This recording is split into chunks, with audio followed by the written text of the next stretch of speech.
వెళుతున్నట్ట. వెళుతూ గుహమేవం బ్రువాణంతు రాఘవ ప్రత్యువాచ. పైగా అక్కడ ఆ గుహుడు రాగానే గాఢాలింగనం చేసుకున్నట్ట రామచంద్రమూర్తి. పైగా అప్పుడు అంటున్నట్టు, రామా నిన్ను చూసి నేను పరమానందభరితున్నయ్యాను, నువ్వు రా నా రాజ్యానికి రా, నా రాజ్యం నీదే, అదే అయోధ్య. యథాయోధ్య తథేయం తే రామ కిం కరవాణితే. అయోధ్య నీకు ఎలాగో నా రాజ్యం కూడా అలాగా రా. అయోధ్యలో ఇది అలాగంటే మరి వెళ్తాడంటే అయోధ్యను విడిచిపెట్టి వచ్చాడు, ఇక్కడికి ఇది విడిచిపెడతాడు. రాజ్యవాసం లేదు, ఇప్పుడు వనవాసమే. అది వెళ్ళలేదు రాజ్యంలోకి రామచంద్రమూర్తి, మర్యాద అది అంటూ అర్చితాశ్చైవ హృష్టాచ. పైగా నువ్వు నా రాజ్యంలోకి వస్తే అన్ని మర్యాదలు చేస్తానయ్యా అంటే, ఇప్పుడు అన్ని మర్యాదలు చేసినట్లే అన్నాడు. కాదు కాదు నీకేం కావాలో చెప్పి అన్ని తీసుకొస్తాను, పాద్యము అర్ఘ్యము అన్ని తీసుకొస్తానన్నట్ట.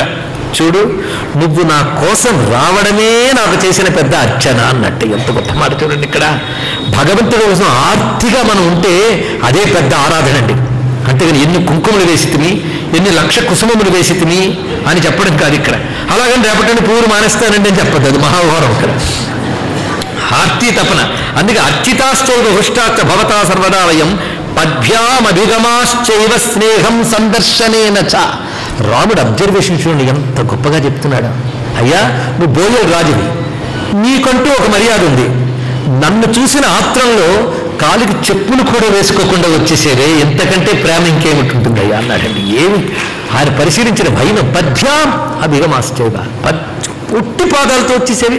ఎంత పరిశీలిస్తాడు చూశాడు రాముడు. తన కోసం తపన పడేవాడు ప్రతి ప్రేమని పరిశీలిస్తాడు రామచంద్రమూర్తి. పరిశీలించడమే కాదు, దాన్ని తిరిగి నేను గుర్తించానని చెప్తాడు. అది మర్యాదలంటే ఇవ్వండి. అవతల వాళ్ళ ప్రేమను గుర్తించాలి, వాళ్ళు నొచ్చుకోకుండా మాట్లాడగలగాలి. ఎవరిని నొప్పించాడు రామచంద్రమూర్తి. పరుషవాక్యం లేదు రామచంద్రమూర్తి వద్ద.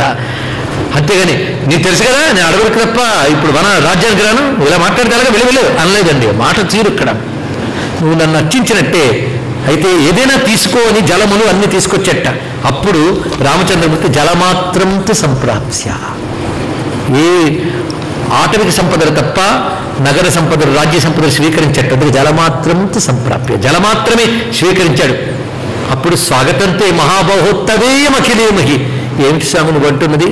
అయోధ్యను విడిచిపెట్టాను, నా రాజ్యంలోకి రాను అంటున్నావే, నీది కాని రాజ్యం ఏముందయ్యా స్వామి. ఎంత గొప్ప మాట అన్నాడో.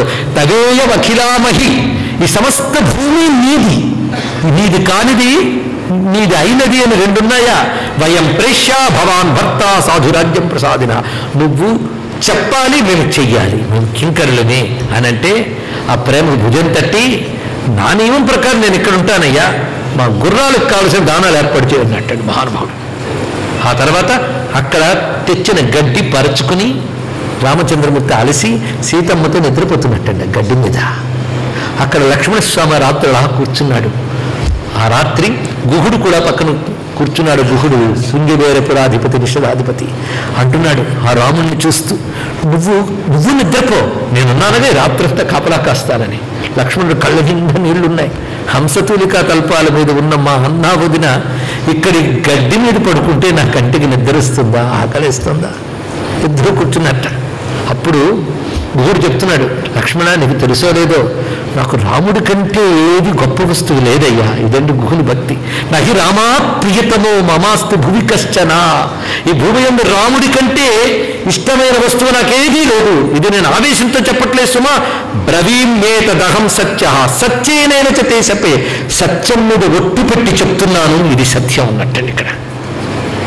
ఎప్పుడైతే రామచంద్రమూర్తి విశ్రాంతి తీసుకున్నాడో ప్రాతకాలం లేచి నిత్యాన్నికాలు పూర్తి చేసుకుని అన్నట్ట, ఈ గంగను దాటిస్తావా అని అడిగట్టండి. అందరినీ సంసార సముద్రాన్ని దాటించే పరమాత్మ గంగను దాటించమని అడిగాడు గుహుడిని. గుహుడు ఆనందమే ఆనందము. వెంటనే నావికుని పిలిపించాడు, పడవ సిద్ధం చేయించాడు. రామచంద్రమూర్తిని ఆ పడవలోకి వెళ్ళమని చెప్తూ ఉన్నాడు. అయితే ఇక్కడ అధ్యాత్మ రామాయణకర్త ఈ ఘట్టాన్ని అద్భుతంగా పండించాడండి.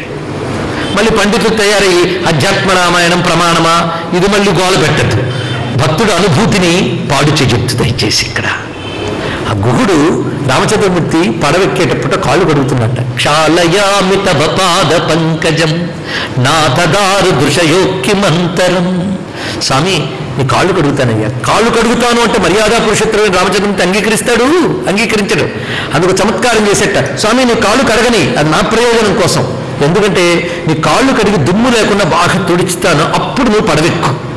ఎందుకంటే మానుషీకరణ చూర్ణమస్తిత్రే, నీ పాదాల దుమ్ముకి దేన్నైనా ఆడగా స్త్రీగానో వ్యక్తిగానో మార్చేసే శక్తి ఉందని విన్నాను. ఒక రాతిని నాతిగా చేసేసేవిట, రాయికి కర్రకి తేడా ఉందయ్యా, ఏదో కర్ర పడగనండి. నువ్వు కానీ ఎక్కువ కూర్చున్నావు అనుకో, అది కూడా ఏ తపస్వినియో లేచి కూర్చుంటే నా బ్రతికేలాగా అన్నట్టండి అని కాళ్ళు కడిగట. ఆ కాళ్ళు కడగడానికి ఆ నెపం, కాళ్ళు కడిగి నీళ్లు జల్లుకున్నాడంటాడు అధ్యాత్మరామాయణ కర్త. ఆ సున్నితమైన భక్తికి నమస్కరిద్దాం. అప్పుడు గంగమ్మ ఆ పడవ ఎక్కబోతూ మన సీతమ్మ పడవ ఎక్కబోతూ గంగాదేవికి నమస్కారం చేసుకుంది. ఇది తెలుసుకోవాల్సింది. గంగ దగ్గర ఎలా ప్రవర్తించాలి, నదుల దగ్గర ఎలా ప్రవర్తించాలి, రామాయణం చదవండి. అందుకే రామాయణంలో చదివితే మన భారతీయ ఆచారాలు ఎలా ఉండేవి, సంప్రదాయాలు ఎలా ఉండేవి, ఇప్పుడు మనం అనుకుంటున్నటువంటి సంప్రదాయాలు ఆ కాలం నుంచి ఉండేవేనా, మధ్యలో వచ్చేవేయా, ఇవన్నీ పరిశీలించవచ్చు. ఒక నదికి వెళ్ళినప్పుడు ఎలా ఉండాలి. కొంతమంది నదుల దగ్గరికి వెళ్తారండి, ఎలాగో నది స్నానం చేస్తాం కదా అని పొద్దున్న నిద్రలో జరిపోతారు. మహాపాపం అమ్మ, ఇది గుర్తుపెట్టుకోండి. ఇదే ప్రధానం తెలుసుకోవాలి. అందులో పుష్కరాలు రాబోతున్నాయి, ఎంత పాడు చేస్తాము అది ముందు జాగ్రత్త. కొందరు భక్తిగా ఇంట్లో పూజ చేసి ఆ పువ్వులన్నీ ఒక పాలిథిన్ కవర్లో వేస్తారండి. తిన్నగా గోదావరి దగ్గరకో గంగమ్మ దగ్గర నమస్కారం అమ్మ ఠపా అని విసురుతారు. అంతకంటే మహాపాపం మరొకట్లేదు ఇక్కడ. అదే మీరు ఆ పాలిథిన్ కవర్ తీసి పువ్వులు వేయండి, మంచిదే. అమ్మది బయోడైవర్సిటీ మీద పెద్ద సెమినార్ జరిగితే భారతదేశంలో ముందు ఈ పని చాలా మంచిది, లోపల ఉన్న జీవజాలానికి అది మంచిది.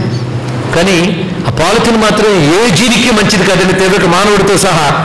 కానీ అవే వాడుతూ ఉన్నాం. అక్కడేమో బోర్డులు పెడుతూ ఉంటారు వాళ్ళు, పాలిథిన్ వాడవద్దు. అది చూస్తూ మన పాలిథిన్ కవర్లో వస్తువులు వేసుకుంటూ ఉంటారు. వెళుతూ నువ్వు గుడ్డ సంచి చేతితో పట్టుకెళ్ళగా ఈ మాటలు ఎందుకు చెప్తున్నవి చాలా అవసరం అండి. మనం ఎలా భూమిని పాడు చేస్తున్నామో తెలుసా దానివల్ల. ఎంతమంది ఎన్ని చెప్పినా మనం చదువుకున్నాం, నాగరికతలు, డిగ్రీలు. కొందరు వచ్చేటప్పుడు ఆ పాలిథిన్ కవర్లో పువ్వులు పళ్ళు తీసుకుని దండం పెడుతుంటే ఆ పువ్వులు పళ్ళు అక్కర్లేదు బాబు, పాలిథిన్ కవర్ ఒక పారేసేయండి అని వెంటనే తీసేస్తారండి పాలిథిన్ కవరు. మా దగ్గర కాదు, అసలు వాడకండి, అది మహాపాపం, ఇది గుర్తుపెట్టుకోండి. మొన్న ఒక ఆయన ఒక ఆవుకి అరటిపళ్ళు పెడుతూ ప్రేమతో పాలిథిన్ కవర్ కూడా పెట్టాడు, పాపాత్ముడు. అసలు ముట్టుకోవద్దు, అంత పాప పదార్థం మరొకటి లేదు, గుర్తుపెట్టుకునేది. మనల్ని మనం పాడు చేసుకుంటున్నాం. మొన్న ఒక ఆవు కడుపున పొస్తే ఆపరేషన్ చేసేట 72 కిలోల పాలిథిన్ కవర్లు ఉన్నాయి. అంటే పాలిథిన్ కవర్ పారేసిన వాళ్ళందరికీ గోహత్యా పథకం వచ్చింది, గుర్తుపెట్టుకుంటున్నాడు. మళ్ళీ మంత్రాలు, తంత్రాలు, పూజలు, పునస్కారాలు చేసేది పాపాలు. నదుల దగ్గరికి వెళ్ళినప్పుడు ఎలా ఉండాలి, నా నిష్ఠీవా నా మూత్రపురి శంకుయాత్ వేదం చెప్తోంది. నదుల దగ్గర, నదుల సమీపంలో ఉమ్మరాదు, మూత్రపురుషములు విడవరాదు. నదుల్లో ఎప్పుడు అభ్యంగ స్నానం చేయరాదు, గుర్తుపెట్టుకోండి. ఇక్కడ నదుల్లో మునక వేసి లేవడమే తప్ప ఒళ్ళు రుద్దుకొనుట, సబ్బు రాసుకొనుట, తలకు నూనె రాసుకుని మునుగుట, షాంపూలు రుద్దుకొనుట చేస్తే మహాపాపం. నదీ స్నానములు కేవలం ఆత్మశుద్ధికే కానీ దేహశుద్ధికి కాదు. కావాలని ఇంట్లో శుభ్రంగా షవర్ స్పాట్ చేయండి. నదీ స్నానానికి వెళ్ళేటప్పుడు పడుకున్న బట్టలతో వెళ్ళరాదు, వాటిని విడిచి ఇంట్లో ఒక స్నానం చేసుకుని మరొక శుభ్రవస్త్రం ధరించి నది వద్దకు వెళ్ళి కాళ్ళు వేసే ముందు దండం పెట్టి ఒడ్డు ముందు మృత్తిక తీసి చేతనైతే మంత్రం చదవాలి, లేకపోతే గంగానామ స్మరణం చేసి వెయ్యాలి. ఆ తర్వాత సంకల్పపూర్వకంగా నదిలో స్నానం చేయాలి. అమ్మ పాదం వేసింది క్షమించమ్మ అంటూ నదిలో వెంటనే దిగి పుక్కిని చూపుతారు, అది మహాపాపం అండి.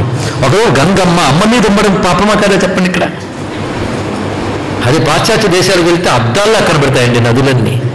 మన పురాణాలన్నీ చెప్పాయి, కానీ మన దగ్గరికి పురాణాలకి గ్యాప్ ఎక్కువైపోయింది. ఇది తెలుసుకోండి, ఇది వచ్చింది బాధ.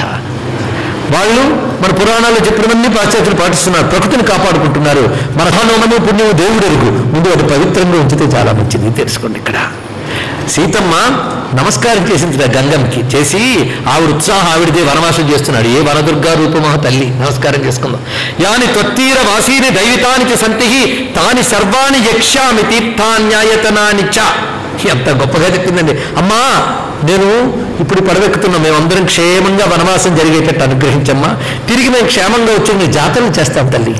గొప్పగా ఆనందం, మొక్కులు మొక్కుతా. అంతేకాదు ఇక్కడి నుంచి వనవాసంలో నీ ఒడ్డున ఉన్న దేవతల్ని, దేవాలయాలని, క్షేత్రాలని చూస్తాము అని చెప్తుంది. ఆవిడ ముచ్చట ఆవిడది. అన్ని తీర్థయాత్రలు చేయొచ్చు, క్షేత్రయాత్రలు చేయొచ్చు, అరణ్యాల్లో ఉన్నటువంటి పవిత్రమైనవి అని చెప్పి నమస్కారం చేసింది. అప్పుడు ఈ మహానుభావుడు సుమంత్రుడు ఇంక వెళ్తున్నారు కదా, ఆయన వెనక్కి వెళ్ళిపోమన్నాడు రామచంద్రమూర్తి. నేను వచ్చేస్తా వనవాసాను కదా. సుమంత్రుడు నువ్వు వస్తే ఎలాగయ్యా, నాన్న ఎవరు చూసుకుంటారు, వెళ్ళు వెళ్ళు, నువ్వు వెళ్ళు అయితే వెళుతున్నప్పుడు అంటున్నాడు, నన్ను రాముడు ఏమన్నాడంటే ఏం చెప్పేది ఇది ఇక్కడ. అప్పుడు రాముడు ఏం చెప్పాలో చెప్పేట సుమంతుడు బాధపడ్డట్టండి. కదలేడు. రామచంద్రమూర్తి సీతాలక్ష్మణ సమేతుడే ఆ పడవలో వెళుతూ ఉంటే కనుచూపు మేర దాటి వరకు చూసి సుమంతుడు రథాన్ని తోలుకుని వెనక్కి బయలుదేరట. 3 రోజుల తర్వాత చేరాడు అయోధ్యకి. ఆయన అయోధ్యలోకి వచ్చేటప్పటికల్లా కర్ఫ్యూ పెట్టినట్టుంది రండి అయోధ్య. ఎవ్వరూ సడలట్లేదుట. ఇదే అయోధ్య ఎలా ఉండేది? రథాలతో, గజాలతో, అశ్వాలతో, గోవులతో, ఆడుతున్న పిల్లలతో కలకళ్ళాడుతూ ఎలా ఉండేది అయోధ్య, వేసిన ముగ్గులున్న ఇళ్లతో. ఇప్పుడేమిటి ఇలా ఉన్నది అయోధ్య? ఒక్కడు కనిపించట్లేదుట.